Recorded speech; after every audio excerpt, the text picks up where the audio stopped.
understand rotating and flipping.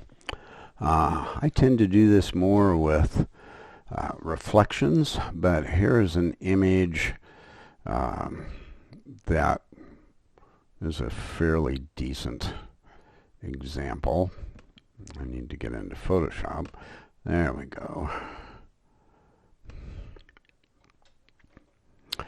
And again, we have our old friend, the raw processor, which you will learn to love. But I'm going to select, I believe the directions tell you to use the marquee tool, but you can also use this quick selection tool. It gets kind of sloppy, and there are ways to refine your selection after you do it. But I'm just going to kind of try and stay away from touching, because what it's doing is selecting stuff by contrast, not by color or anything. So I'm going to stay away from things that are unusually dark and unusually light, and just kind of, I'm going to live with this.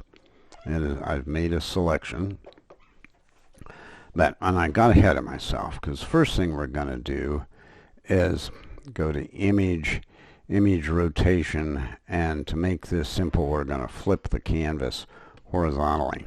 The whole thing goes here.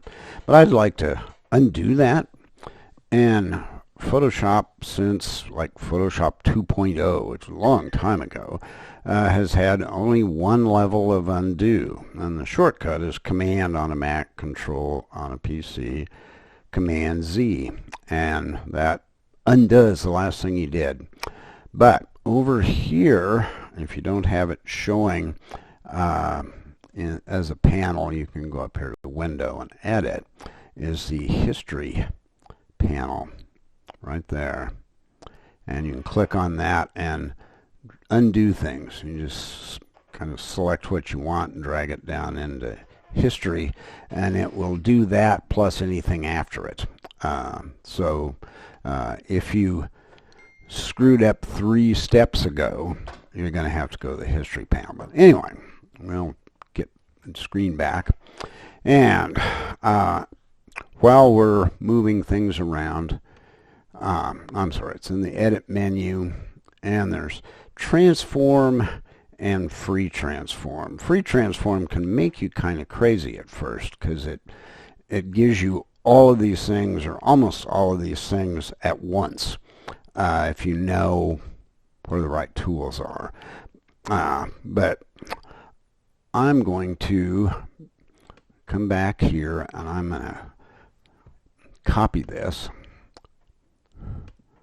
And all I'm doing is copying my selection. So if we look at the layers here, well, I haven't pasted it. So let's edit, paste. And now I have a new layer.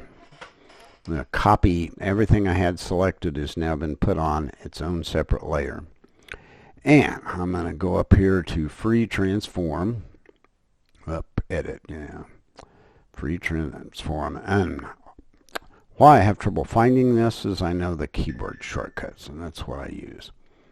And I'm going to grab this, and I'm going to be very careful as I go across that I don't turn it upside down, but I just did.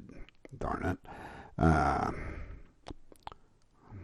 going to hold the shift key down, and that may help me. Yes, there we go. And I get over here, and of course I can keep going and distort it, all that kind of stuff. But now I have, done that. So, do something like this with whatever image you would like that you think would work with, and save it as E10. We'll go on to E11.